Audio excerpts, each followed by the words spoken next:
رسول اللہ صلی اللہ علیہ وآلہ وسلم کی بیماری کے احوال میں آپ کے سامنے بیان کر رہا تھا، اور اس کو مختلف کتب کے حوالہ جات سے میں نے اپنی بات کو مزین کرنے کی کوشش کی ہے۔ رسول اللہ صلی اللہ علیہ وسلم نے انہی دنوں جب آپ شدید بیمار تھے، مساوات کا ایک ایسا عظیم کارنامہ سر انجام دیا جو رہتی دنیا تک ایک مثال رہے گا۔ اسلامی مساوات کا حال سارے جہان پر روشن ہے۔ سب سے زیادہ عملی طور پر اسلام ہی نے یہ اصول دنیا کے سامنے پیش کیا کہ تمام انسان برابر ہیں، کسی کو کسی پر کوئی ترجیح و امتیاز نہیں۔ اللہ کی نظر میں بلا شبہ زیادہ نیک زیادہ افضل ہے، لیکن قانون شریعت کے سامنے سب ہم رتبہ ہیں۔ نسل، رنگ، جنسیت، قومیت وغیرہ کے امتیاز بے اصل ہیں۔ شریعت الہی سب کو ایک نظر سے دیکھتی ہے اور سب پر یکساں حاوی ہے۔ پیغمبر اسلام تمام عمر اسی اصول کو پیش کرتے اور مضبوط بناتے رہے۔ اپنے لیے کوئی بھی دنیاوی امتیاز خاص نہیں کیا، بلکہ سب مسلمانوں سے زیادہ اسرت کی زندگی بسر کرتے تھے۔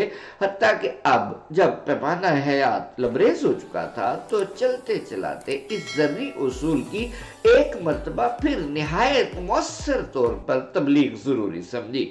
چنانچہ مرض کی شدت اور سخت نکاہت کے عالم میں ایک دن سر پر رومال کسے اور فضل ابن عباس کے ہاتھ پر ٹیک دیے مسجد میں تشریف لائے اور مسلمانوں کو جمع کر کے حسب ذیل خطبہ دیا۔ اب تم سے میری جدائی نزدیک آ پہنچی ہے۔ میں بھی ایک آدمی ہوں، جس کسی کی آبرو کو مجھ سے کچھ بھی گزن پہنچا ہو تو یہ میری آبرو موجود ہے، آئے اور بدلہ لے لے۔ جس کسی کے جسم کی چمڑی کو مجھ سے کچھ بھی تکلیف پہنچی ہو تو یہ میرے جسم کی چمڑی موجود ہے، آئے اور قصاص لے لے۔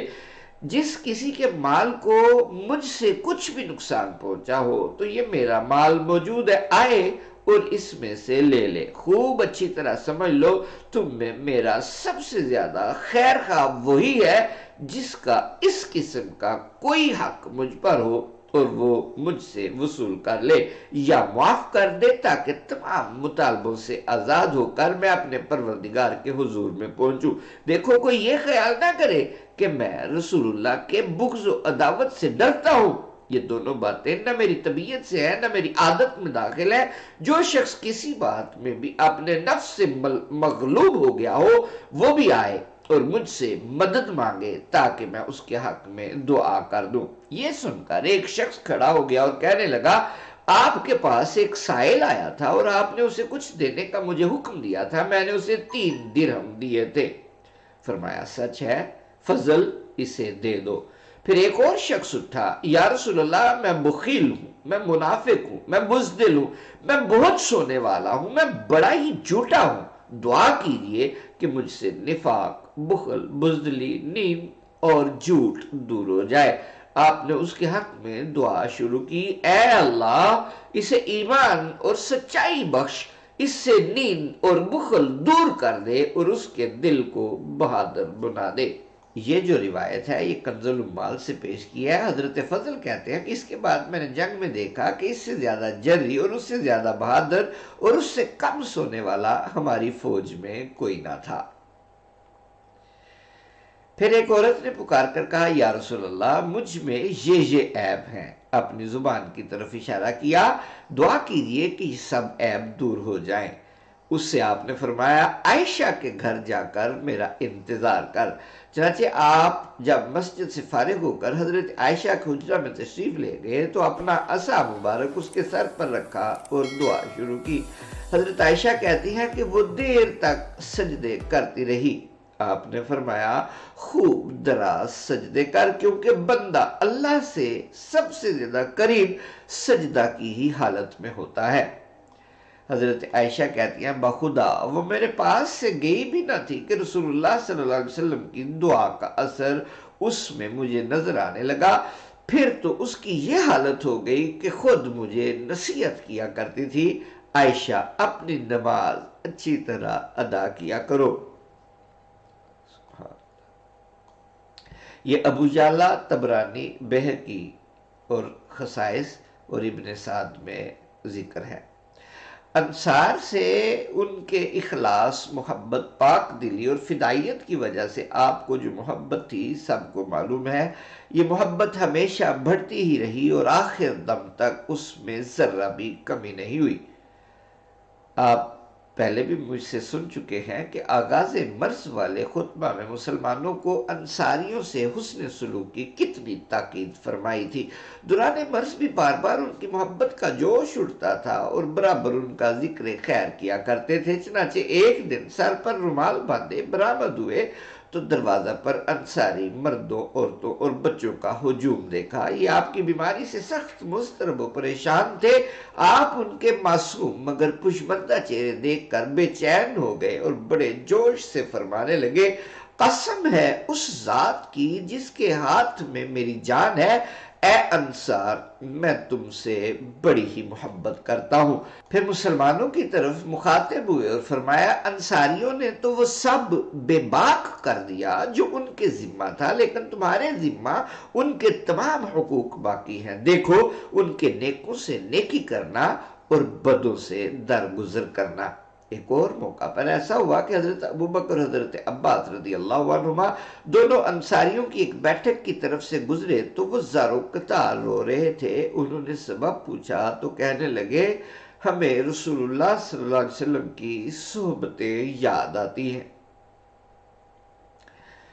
حضرت مصعب ابن زبیر نے ایک مرتبہ ایک انصاری عریف کی شکایت سنی اور اسے سزا دینا چاہیے۔ حضرت انس کو معلوم ہوا تو فوراً پہنچے، رسول اللہ کی انصار کے حق میں یہ وصیت سنائی۔ مصعب پر اس کا اتنا اثر ہوا کہ اپنے تئیں تخت سے گرا دیا اور فرش پر رخسار رکھ کر کہنے لگے، رسول اللہ کا حکم سر آنکھوں پر، پھر انصاری کو معاف کر دیا۔ یہ مسند انس اور ابن سعد میں یہ واقعہ تھا۔ رسول اللہ صلی اللہ علیہ وسلم کا جو فرمان تھا انصاریوں کے بارے میں، وہ میں نے آپ کو بتایا کہ کس طرح دوسرے لوگ بھی ان کا خیال رکھتے تھے۔ بتا یہ رہا تھا کہ رسول اللہ صلی اللہ علیہ وآلہ وسلم کے صحابہ کرام میں سے حضرت ابوبکر، حضرت عباس جب ایک بیٹھک سے گزرے جو انصاریوں کی تھی تو وہ زارو قطار رو رہے تھے۔ انہوں نے سبب پوچھا تو کہنے لگے، ہمیں رسول اللہ کی صحبتیں یاد آتی ہیں۔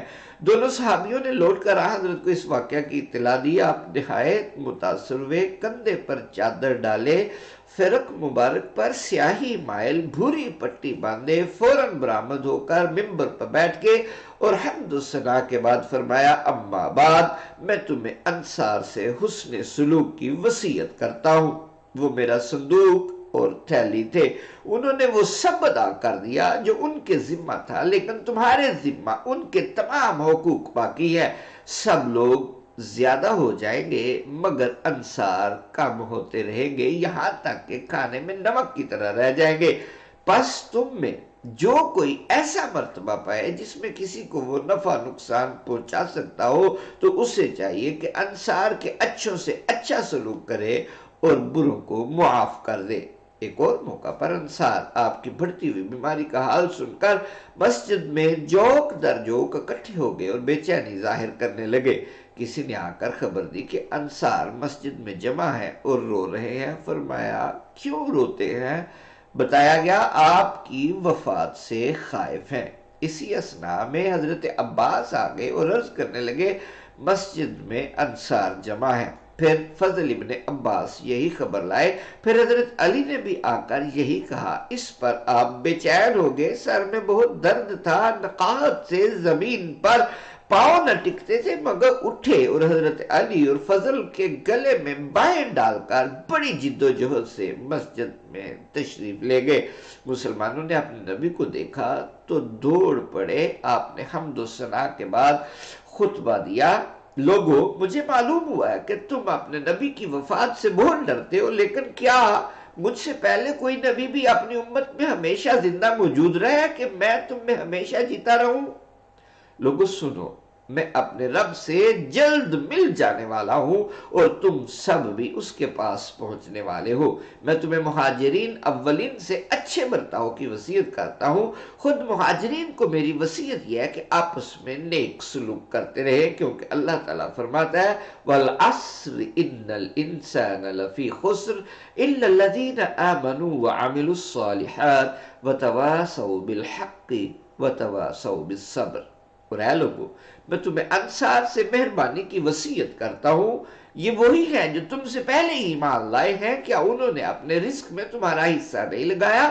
کیا انہوں نے تمہیں اپنی آدھی روزی بانٹ نہیں دی؟ کیا انہوں نے اپنے گھروں میں تمہارے لیے جگہ نہیں نکالی؟ کیا انہوں نے خود کو تکلیف میں مبتلا نہیں کیا، تکلیف نہیں جھیلی اور اپنے اوپر تمہیں ترجیح دے کر آرام نہیں پہنچایا؟ پس سنو، جس کسی کو دو آدمیوں پر بھی حکومت کا کوئی اختیار حاصل ہو، اسے چاہیے کہ ان کے نیکوں کی نیکی قبول کرے اور ان کے بروں سے درگزر کرے۔ خبردار، ان کے مقابلہ میں خود غرضی نہ کرنا۔ سنو، میں تمہارے آگے پیش خیمہ ہوں اور تم میرے پیچھے آنے والے ہو۔ تم سے ملاقات کا وعدہ حوض پر ہے۔ سنو سنو، تم میں سے جو چاہتا ہے کہ کل حوض پر مجھ سے آ ملے تو اسے چاہیے کہ اپنی زبان اور ہاتھ روکے اور انہی کاموں میں انہیں استعمال کرے جن میں استعمال کرنا مناسب ہے۔ اے لوگو، گناہ نعمتوں کو بدل ڈالتے ہیں اور قسمتوں کو پلٹ دیتے ہیں۔ اگر لوگ نیک رہیں گے تو اپنے حکام کو بھی نیک پائیں گے، اگر بگڑ جائیں گے تو حکام بھی ان سے بدی کریں گے۔